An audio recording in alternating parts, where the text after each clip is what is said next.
इसलिए एक चीज आपने हिंदू कही, आप हिंदू कह रहे, हिंदू रीति रिवाज से आप धर्म की बात नहीं, धर्म की तो बात की आपने, कहा हम हिंदू हैं, तो आप हिंदू रीति रिवाज से कौन से उसमें आते हैं? शूद्र में। चलो ठीक है, तो सही कहा आपने, जो है शूद्र में आते हैं। ढोल गवार शूद्र पशु नारी सकल ताड़ना के अधिकारी, इसका क्या पूरा अर्थ है? इसका अर्थ यही है कि ढोल और गमार, शूद्र, पशु और नारी, ये सब ताड़ने के अधिकारी हैं। अगर उनकी चौपाई, एक मिनट, उनकी चौपाई नहीं है तो आप बताइए ढोलक को पीटने से उसकी समझ में आएगा कि सारे बजेगा?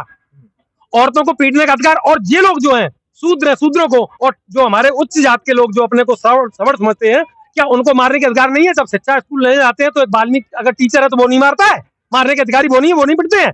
जब गलत काम करेगा, क्या जो शराबी पंडित हो या ठाकुर हो, शराब पी के उदम भाई बचाएगा, वो नहीं पिटता है? अच्छा एक बार पता नहीं मिलता है? अच्छा एक बार बताओ, क्या उसको पूजा? अरे सुनो, जो सूट बनवा लिया मोदी जी ने, वो पहन पाएंगे 4 तारीख को कि नहीं पहन पाएंगे? ये तो समय बताएगा, मैं तो कुछ नहीं जानता। ये मैं अभी कह दूंगा नहीं, ये नहीं, ये पहना, ये नहीं, ये पहना, वो तो समय बताएगा क्या होता है क्या नहीं होता है। सूट पहन पाएंगे? सबसे बड़ी चीज तो ये है, बिल्कुल नहीं। कैसे पता?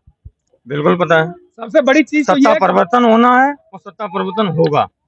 अच्छा, अब्दुल का पहले हजारों वर्षों शासन रहा, मुगलों का शासन रहा, देश या हिंदू कभी खतरे में नहीं? इस सरकार में ही खतरे में आ गए। 14 के बाद कैसे खतरे में आया, वो पूरा बताओ। ऐसा है, इस देश के अंधभक्तों को, इस देश के अंधभक्तों का जो बाप है ना, वो पहले नहीं मिला था, 2014 में मिला है।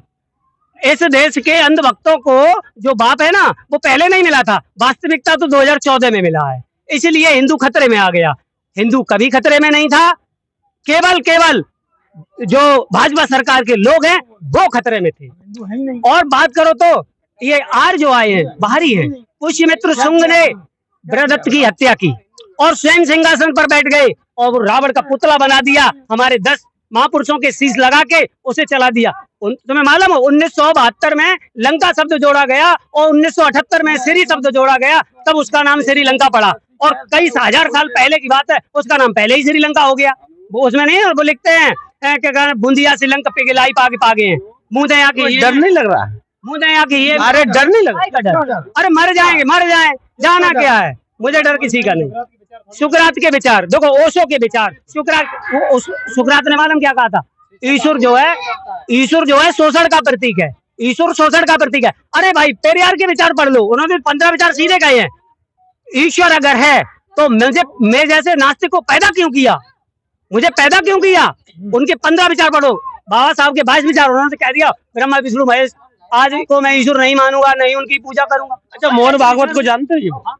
उन्होंने कहा है कि जातियां इस देश में ब्राह्मणों ने बनाई, इस पे क्या कहो?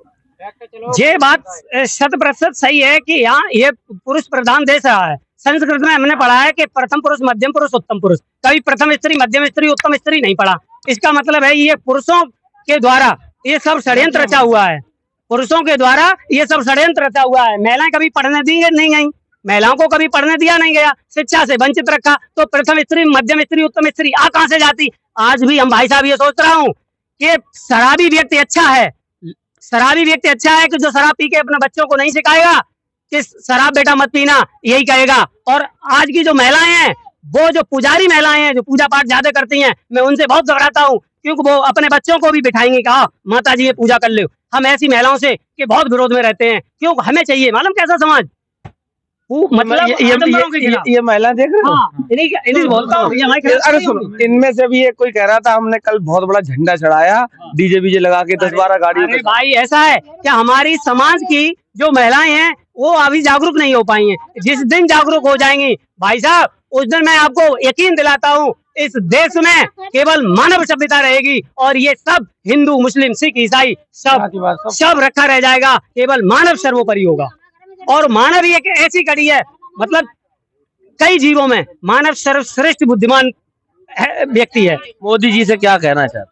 हम मोदी जी से ये कहना चाहते हैं कि जो मोदी जी ने एक घोटाला बंदी करवाई है, मतलब किसी को भगा दिया, नीरम हमें नाम तो नहीं याद रहते हैं, क्योंकि इन्हें भगा दिया, इन्हें अडानी को बहुत सारा कर्ज दे देते हैं और फिर माफ कर देते हैं। अरे भाई गरीब आदमी को भी देख लो, साना में तो दे रहे 2000, कहाँ दे रहे हैं भैया? हमें तो राशन भी नहीं मिलता, हम तो राशन के भी विरोधी हैं, हम राशन नहीं लेते भाई साहब, ये बहुत बड़ी बात है। लोग 1 रुपया लेने के लिए 1 रुपया 2 अठन्नी 4 24 हो रहा ना 32 52 ना 127 देगा।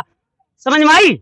ये स्थिति होती है। 1 रुपये में कोई देना नहीं चाहेगा, लेकिन मैं उस अनाज को जो फ्री में मिलता है मैं उसे लातों से दूर रखना चाहता हूँ, क्योंकि मुझे ऐसे अनाज नहीं चाहिए, मुझे मेहनत का अनाज चाहिए। तो मुझे रोजगार दो। ऐसी बात कर रहे हो यार। एक मिनट रुक जाओ। अरे रुक जाओ एक बात।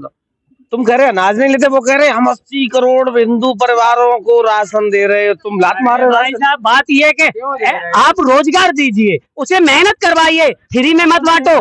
आज हमसे अगर कोई फ्री में पानी भी पिलाएगा ना तो वो काम करवाने की कोशिश करेगा। मतलब अगर राशन में फ्री में दे रहे हैं, क्या राशन से हम अपने बच्चों की शादी कर सकते हैं? क्या मैं राशन से मोटरसाइकिल खरीद सकते हैं? क्या राशन से मैं एक रिश्तेदार की शादी में जा सकते हैं? क्या राशन से मैं अच्छे कपड़े पहन सकते हैं?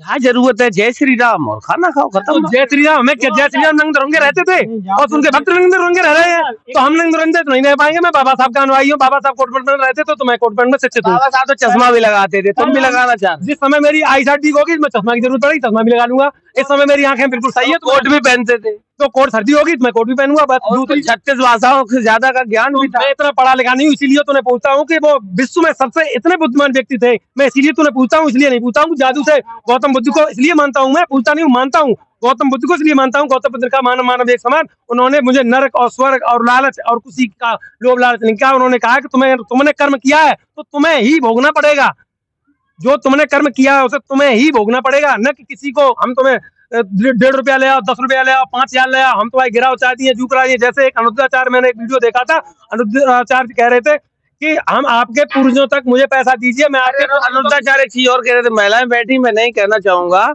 उन्होंने कहा था, सुना होगा, आंचल से पृथ्वी का भार बढ़ जाता है। वो दूसरी चीज मैं बता रहा हूँ कि अनुद्धाचार्य जी कह रहे थे अगर मुझे खिलाओगे, ब्राह्मणों को खिलाओगे तो सादा आपके पूर्वज तक पहुंचेगा। मैंने सोचा मेरे बाबा जो थे वो दारू मुर्गा खाते थे और वो आप खा लीजिए, आप वहां तक पहुंच जाएगा। सो तो खाएंगे नहीं, जब तुम मेरे जो तुम खाओगे वो पूर्वजों तक पहुंच जाएगा। तो मैं मानता हूँ थोड़ी देर के लिए मेरे बाबा जो थे वो मुर्गा और दारू पीते थे। आपको मुर्गा दारू पीना चाहिए? इसका मतलब नहीं पीना चाहिए। अनुद्धाचार्य की तो बात है कि अंधभक्त किसी में भी हो सकते हैं पैदा। वो एक अच्छा बाबा साहब और महात्मा बुद्ध ने ये भी कहा है कि ये जो मंदिर और मस्जिद जाने वाली भीड़, शिवालयों जाने वाली भीड़ जिस दिन स्कूलों में और उसमें जाने लगेगी उस दिन ये सब चीजें खत्म हो जाएंगी। क्यों नहीं अपने समाज को जागरूक कर रहा? बहुत कर रहा हूँ, आपकी थ्रू कर रहा हूँ। आप जैसे भाई अगर मेरे मित्र मिल गए और मेरा सहयोग किया, अगर एक मिनट मेरा सहयोग करेंगे, एक मिनट, अगर मेरा आप जैसे भाइयों ने मेरा अगर सहयोग किया, थोड़ी आपने ये कहा जी बता कि आपका समाज जैसे शिक्षा की तरफ जाए, है ना सर? अब आप ये बताइए, सबसे पहली बात है जैसे शिक्षा की तरफ हम तब जा सकते हैं जैसे कि सबसे नंबर 1 पे ले लीजिए भागवत। हर बार जैसे कि हर साल में कम से कम अपने मोहल्ले में, अपने क्षेत्र में, जैसे मेरा गांव 10 गांव का अगर क्षेत्र है तो उसमें कम से कम 10 गांव में 10 भागवतें हो जाती है। तो हम वाले जो माता बहने हैं उन लोगों को क्या सिखाया जाता है? वही चीज सिखाई जाती है बार बार भागवत में, ओम नमः शिवाय, ये है उल्टी सीधी चीज ये भी नहीं बताया जाता ओम नमः शिवाय। अभी रुक जाओ, मैं बता रहा हूँ, वो भी बताना चाह रहा हूँ। जैसे कि जो भी चीज अब जैसे कि वो उनका वो था, क्या नाम है, अरे उसे वो क्या बोलते हैं, रथ। अरे जो रथ में बैठ के जाते भगवान, रथ जाता है तो उनकी इतना उड़ता है कि उनके पहिए उसमें छू जाते हैं आसमान में। तो ये चीज है जब हमारी माता बहन समझती है कि हाँ ये बात सत्य है, क्योंकि देवी देवता है, ठीक है। अभी भाई आंकने वाला कहाँ गया? आंकने वाला। अच्छा एक बार तुमने भागवत का जिक्र छेड़ दिया। कथा प्रवक्ता या कथा व्यास जो व्यास गद्दी पे बैठ के जितनी बातें करता है उसमें से ऐसी कौन सी बातें हैं जो आम आदमी नहीं जानता? जी सर, जानता सब है। ऐसा ना सर, जो कोई चीज कंटिन्यूटी बनी रहे, जैसे समाज में कंटिन्यूटी सबसे ज्यादा किसकी है? इन्हीं चीजों की है, पूजा पाठ की। 9 दुर्गा आ गए, ये देवी देवता वाले आ गए। तो इन चीजों की वजह से हमारी जो माता बहनें हैं वो अपने बच्चों को इन पढ़ाई की तरफ कम ले जाके इनमें ज्यादा देखती है। आप सबसे पहली बात देखना सर, अगर जयंती हो या कोई प्रोग्राम हो, जैसे कि कोई सामाजिक प्रोग्राम हो, उसमें माता बहनें अपनी बेटियों को, अपने आप को ले जाने में कम ले जाएंगी। लेकिन अगर भागवत हो वहाँ पे साथ में ले जाएंगी और वहाँ पे हमारी सवेरे 4 बजे परिक्रमा भी लगवाएंगे। हाँ, और सर माता बहन हमारी सड़क पे नाचती हैं, तब उन्हें खराब नहीं लगता है। अरे सड़क पे नाचती है, सड़क पे बैठ के पेड़ा भी खाते हैं। आज सड़क पूज दिवस है, तब उन्हें वो गलत नहीं लगता। हमारी माता बहन है, भाई नाच रहा है साथ में, खुद का नहीं है, कोई और का नाच रहा है, उसका भी शरीर लग रहा है उसके असर में, उसका भी लग रहा है, तो कोई परेशानी नहीं है। अगर कोई सामाजिक काम में लड़की बैठ गई जाके, कोई माता बैठ गई जाके, अरे इतनी मत, घर चल है, जे कुकर्मी बैठे हैं, जे जहाँ शिक्षा की बात हो रही है वहां पे इन्हें गलत लगता है, जहाँ गलत चीज है वहां पे सही लगता है। तो ये सारे लोग बहुजन विचारक हैं और कहीं ना कहीं बाबा साहब और महात्मा बुद्ध को मानने वाले लोग हैं। इन्होंने कभी भी धर्म के नाम पे, जाति के नाम पे ये सब चीजें कभी नहीं करी। और शायद ये बहुजन विचारक जिस देश में बाबा साहब ने कहा था, महात्मा बुद्ध ने कहा था कि जिस दिन ये मंदिर और मस्जिद जाने वाले भीड़ विद्यालय जाने लगेगी, ये ढोंग ड्रामा पाखंड सब खत्म हो जाएगा। तो आज बहन जी की रैली थी, ये सारे लोग आए थे, उन्होंने अपने प्रत्याशी के समर्थन में जनसभाएं करी थी और ये सारे लोग दूर दूर से आए थे अपने प्रिय नेता, प्रिय बहन जी को सुनने के लिए। तो लगातार मेरे साथ बने रहिए। चुनावी सरगर्मियां बढ़ चुकी हैं, सारी पार्टियां पूरे दमखम के साथ चुनावी मैदान में हैं। जमीनी हकीकत से रूबरू कराने का प्रयास तब भी करता था और आज भी करता हूँ और आगे करता रहूंगा। तब तक के लिए नमस्कार।